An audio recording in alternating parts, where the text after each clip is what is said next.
Bismillahirrahmanirrahim. Assalamualaikum warahmatullahi wabarakatuh. Sahabat berbagi kisah Islam yang dirahmati Allah, Sultan Mehmed II atau Sultan Muhammad Al-Fatih adalah seorang pemimpin, ahli ilmu, dan panglima perang. Cita-cita tertinggi beliau adalah menjadi pewujud bisyarah Rasulullah dengan menaklukkan kota Konstantinopel dan Roma.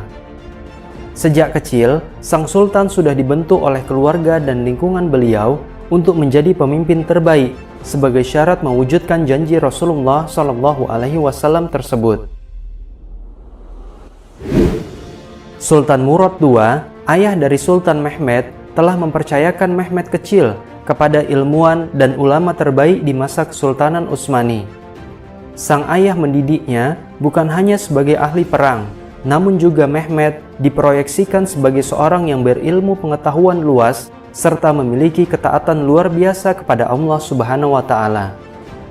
Sang ibu juga turut andil besar dalam membentuk karakter Mehmed sedari kecil.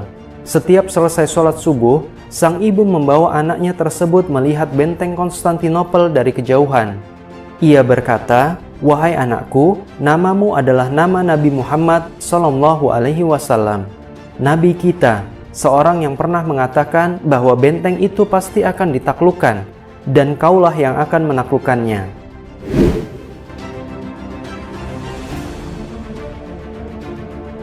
Sultan Mehmed II kemudian bertumbuh menjadi seorang yang selalu dikelilingi oleh motivasi, strategi, dan pekikan takbir semangat menaklukkan Konstantinopel. Hingga kemudian, beliau mendapatkan kesempatan emasnya ketika dilantik menjadi Sultan Turki Utsmani menggantikan Sultan Murad II pada tahun 1451. Setelah pengangkatannya, beliau terus memusatkan pikiran, tenaga, dan semua sumber daya demi tercapainya cita-cita mulia tersebut.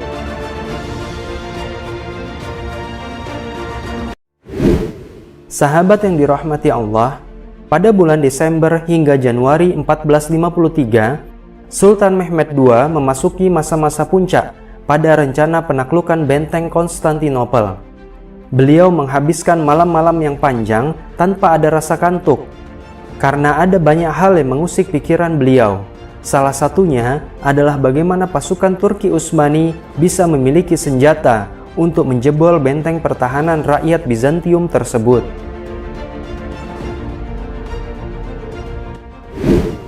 Pada musim panas tahun 1452, Allah menjawab doa sang sultan. Seorang pakar senjata asal Hungaria bernama Orban datang menemui Sultan Mehmed II. Orban menawarkan keahliannya membuat meriam kepada sang sultan, di mana sebelumnya ia sudah menuju Konstantinopel untuk memberikan penawaran tersebut kepada Kaisar Konstantin. Namun sang kaisar enggan menerimanya. Sejatinya, pada masa itu Konstantinopel sedang dirundung masalah perekonomian, sehingga Kaisar Konstantin tidak mampu mengeluarkan biaya untuk pembuatan meriam dan membayar jasa Orban. Orban dengan meyakinkan memberikan pernyataan kepada Sultan Mehmed II bahwa bukan hanya tembok Konstantinopel yang luluh lantak karena meriam buatannya. Bahkan, ia menyebut bahwa tembok Babilonia juga akan hancur karenanya. Sultan Mehmed II teramat senang mendengar pernyataan Orban tersebut. Tanpa banyak menunda waktu, Sultan Mehmed segera mengorganisir para pekerjanya untuk membantu Orban. Kemudian dihasilkanlah banyak meriam, di mana yang paling besar adalah meriam dengan panjang lebih dari 8 meter dan berdiameter lebih dari 0,7 meter. Bahkan, pada lubang meriam bisa dimasuki oleh seorang pria dewasa dalam posisi berlutut. Peluru meriam yang diproyeksikan untuk menjebol dinding pertahanan berlapis dari kota Konstantinopel juga dibuat dengan ukuran yang tidak main-main. Total berat satu peluru mencapai 700 kg. Dan pada sebuah uji coba, meriam ini ledakannya terdengar seperti sebuah guntur. Lontaran pelurunya mampu menjangkau jarak hingga 1,6 km dan membuat lubang sedalam 2 meter ke dalam tanah. Karena ukurannya yang sangat besar dan daya hancurnya begitu luar biasa, tentara Bizantium bahkan menjulukinya sebagai monster raksasa yang menakutkan. Sahabat yang dirahmati Allah, pada bulan April 1453, monster-monster menakutkan itu tiba di hadapan dinding Konstantinopel. Di belakangnya, rakyat dan tentara Bizantium sedang berharap perlindungan. Saat itu, meski rasa takut mulai muncul, namun mereka tetap yakin bahwa tembok tebal itu akan setia melindungi mereka, hingga membuat pasukan Turki Utsmani pergi atau mati karenanya. Sultan Mehmed II segera memerintahkan pasukannya untuk menaruh meriam di banyak titik. Kemudian, tembok Konstantinopel segera dibombardir, baik dengan meriam kecil dan meriam raksasa, baik di waktu siang maupun malam. Total setiap hari, ada sekitar 100 hingga 150 tembakan dilakukan untuk menghajar tembok tebal tersebut. Sultan Mehmed II menyadari bahwa ia harus secepat mungkin menghancurkan bangunan itu, sehingga pasukannya dapat masuk dan mengibarkan bendera Utsmani di atas bumi Konstantinopel.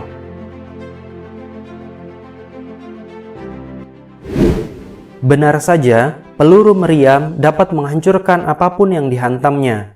Ia bukan hanya menghancurkan tembok, namun juga menara atau bahkan kelompok pasukan musuh yang kebetulan berdiri pada titik sasaran.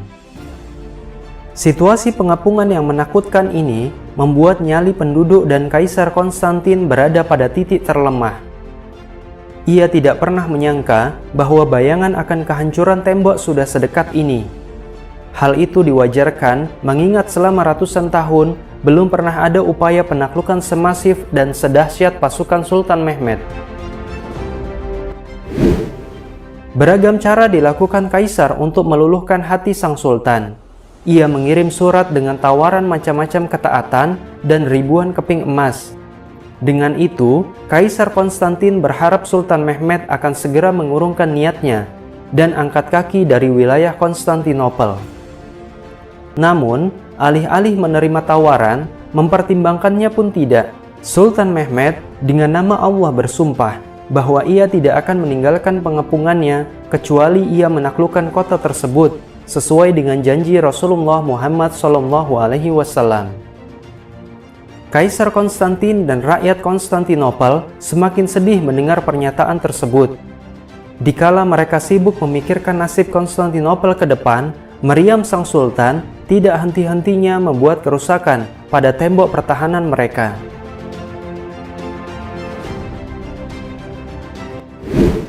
Sahabat yang dirahmati Allah, frekuensi tembakan meriam yang tanpa mengenal waktu membuat senjata ini memasuki puncak-puncak ketahanannya.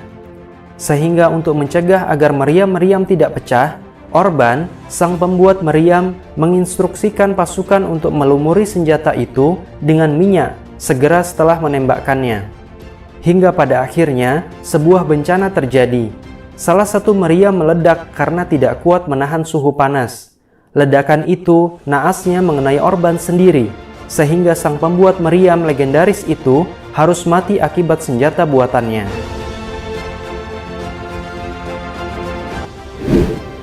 Selepas kejadian tersebut, frekuensi tembakan semua meriam dikurangi dan dibentuklah strategi untuk menembakkan 2 peluru dari 2 buah meriam kecil yang kemudian ditambah dengan 1 tembakan dari meriam besar. Kombinasi yang terukur tersebut ternyata membuahkan hasil yang luar biasa.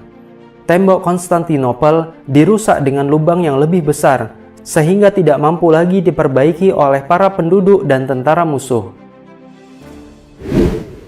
Sebagai catatan, karena dinding Konstantinopel dianggap sebagai pelindung utama kota tersebut, maka baik pasukan maupun penduduk sipil tidak segan-segan mempertaruhkan nyawa mereka untuk cepat memperbaiki kerusakan akibat serangan bola meriam.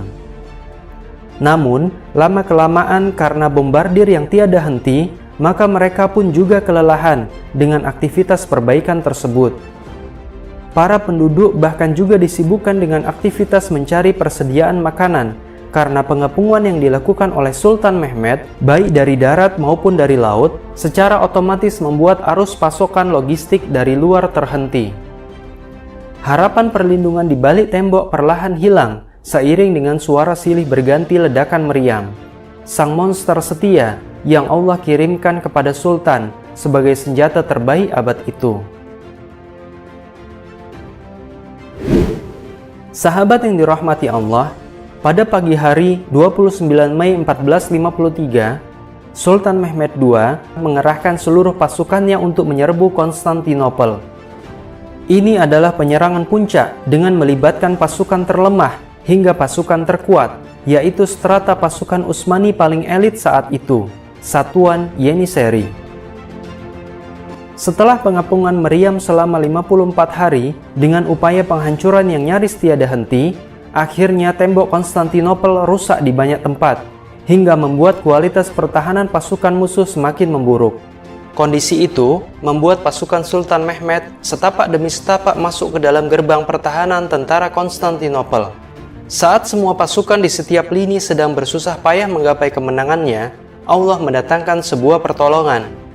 Salah satu tembakan meriam mengenai satu sisi tembok, yang serpihannya menghantam panglima perang utama tentara Bizantium saat itu. Ia adalah Giovanni Giustiniani. Seketika tubuhnya bersimbah darah, dan keadaan itu membuatnya mundur dari pertempuran.